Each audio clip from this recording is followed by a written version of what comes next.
This video, I want to talk a little bit about the energetics around body recomposition. And the reason I want to do this is because it is so important in the process, whether you are aware of it or not. Like, some people just understand this without even realizing. And that was definitely me when I started going through body recomposition and changing my body. I applied the energetics without really realizing it. And it's only afterwards, where I started studying it, that I realized what I was doing. If you don't do this already just naturally, then you really need to start to apply it, because it definitely is going to make a massive difference to your results, which is why I'm going to talk more about it in this video.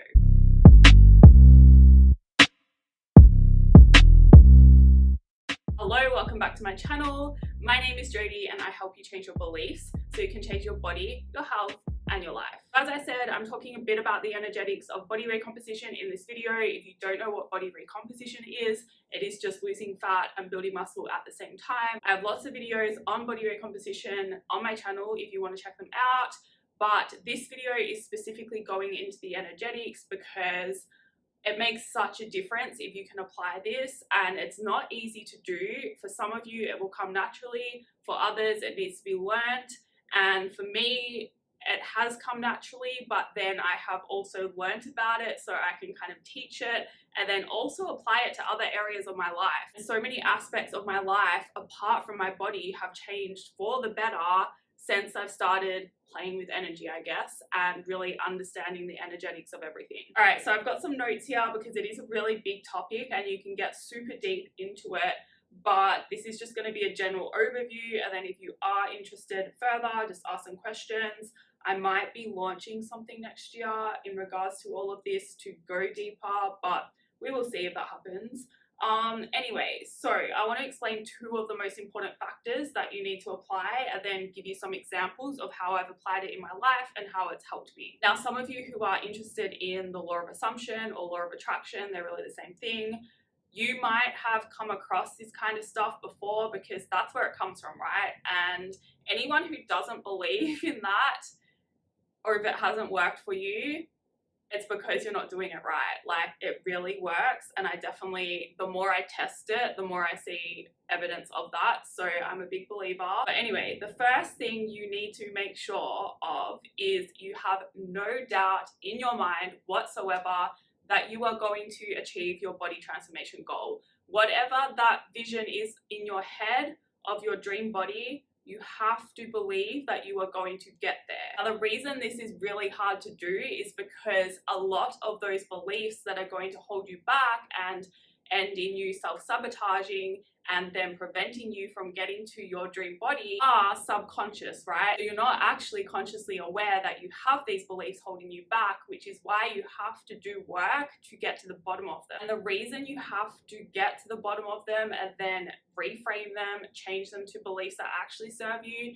is because they are going to impact your energy. And if you don't believe, if you have any doubt in even the back corner of your mind, that is going to change your energy, which is going to change what you get, right? Think about it. If you have no doubt that you are going to get something, if you know for sure, then you're not worrying about when it's going to happen. You're not really worried about how, because you just know it's going to happen. You have no issues with trusting the process. You're not questioning anything because you know it's yours already. And that makes you act differently in your everyday life, which impacts the outcome that you're going to get. Now, some common examples of beliefs that might be holding you back are, what if it doesn't work for me? Or I tried this before and it didn't work in the past. I'm just not like those other girls that I see, so it's not going to work for me. It's too hard. My genetics aren't good enough. I'm not good enough. It usually comes down to being something around, I'm not good enough. But you have to crush these doubts and make sure you believe 100%. And then also make sure you really want what you think you want, because often we think we want something, but we don't really want it, and that's the reason that we're not getting it. And the fact you don't really want it is also subconscious. So 2 questions that might help you get to the bottom of these limiting beliefs are, why do I not want this?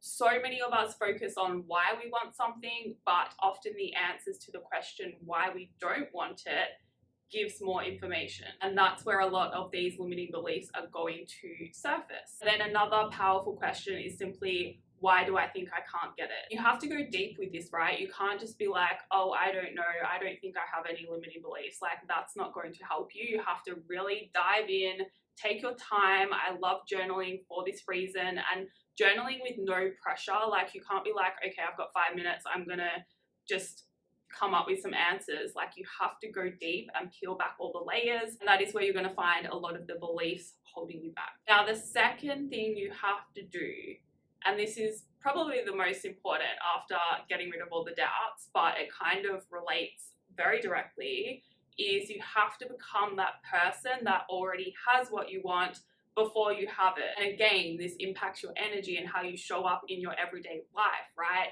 If you already have what you want, you're not worrying about the time again. You're not focusing on how long it's taking. You're not focusing on the fact you have too much body fat, because the person you want to become doesn't have that body fat, and what you focus on expands. So see how it all connects? If you're focusing on the fact that you have too much body fat as you are now, that's what you're going to get more of, or it's going to slow down the process of losing that body fat. If you're already that person, you don't have any doubts in your mind that you're going to be able to do it, and you don't need to micromanage the outcome because it's already yours. So if you apply this back to body recomposition, and using myself as an example, from the very start, I knew I was going to get there. I wasn't worried about it not working. I didn't really even care if it didn't, because in my head, I had this vision, and I just knew that as long as I put the work in and I was working with a coach, I trusted that coach, I knew I was going to make a difference, and I let it take as long as it needed to. And I'm still going now. Like, we haven't stopped, because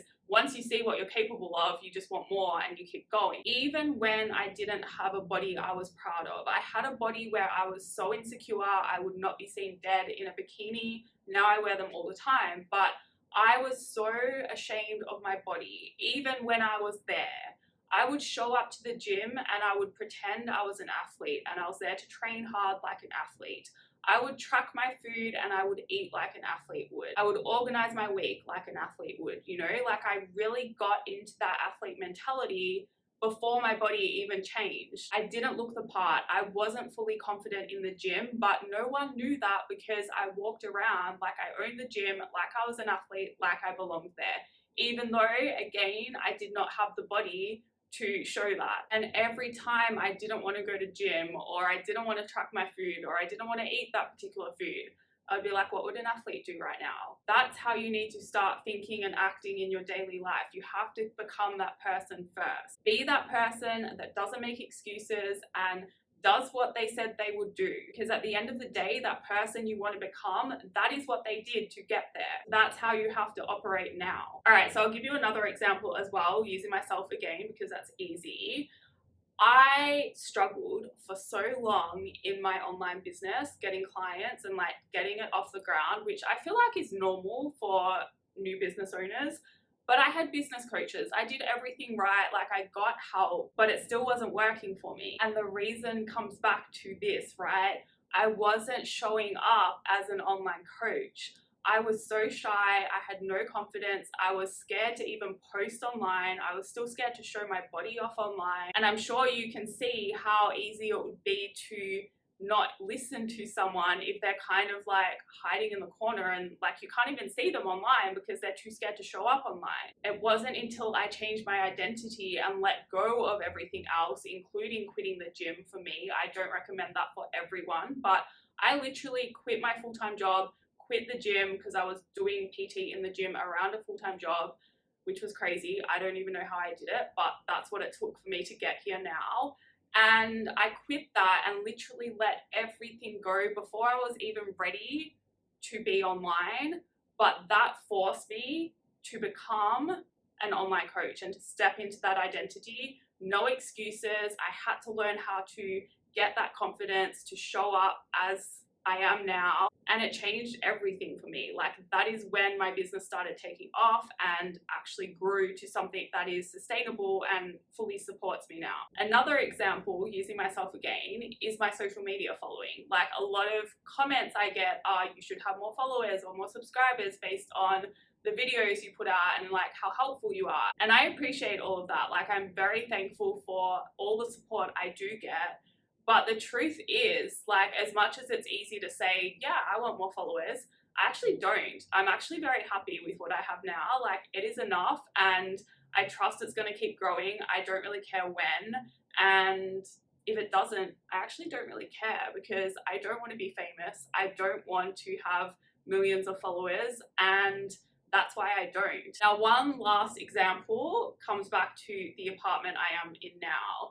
And well, actually, I moved earlier this year, and that was a big move for me because it meant taking on a lease by myself. It was quite an expensive lease, and this is where subconscious beliefs can really hold you back. Like, I was looking for an apartment for a while and not getting anywhere. There's a rental crisis on the Gold Coast where I live, and has been for a while, including when I was looking last year. And I was like, what am I missing? Like, this shouldn't be hard. Anything that is for you when you're ready, it shouldn't be hard. It should happen easily. And turns out it did. When I applied for the place in March, so freaking easy. And that is coming from applying for an expensive lease as a single female. Didn't have a rental history on the Gold Coast. I had like a rental history from years ago, but then I was living in my own apartment that I own, and so I had no rental history that was relevant. And I'm a business owner. Real estate agents really don't like business owners because there's a lot of risk, right? And trusting that I'm going to be able to pay my rent on time every month and something isn't going to happen and I won't be able to do that. Like, of course, they're probably more likely to choose a couple where there's dual income and backup almost over me. But I got an apartment. Like, the first one I applied for this year, I got straight away. And the reason I got it is because I was working with someone that helped me identify the belief that was holding me back. And that was, I had this fear of being safe on my own to take out that lease. And until I did the work to cultivate safety within myself, I wasn't going to get anywhere. But as soon as I did, everything changed. And then that apartment at the start of the year helped me get into this apartment, which is more like my dream apartment.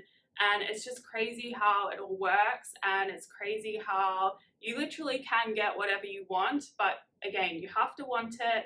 You have to know why you don't want it so you can recognize any of those beliefs holding you back. And then you have to show up as that person that already has it. That is all for this video. I hope it helps you in some way. If you have any questions, feel free to comment or send me an email. If you liked it, please like it. If you'd like to see more, please subscribe. And if that's the case, I will see you in the next video.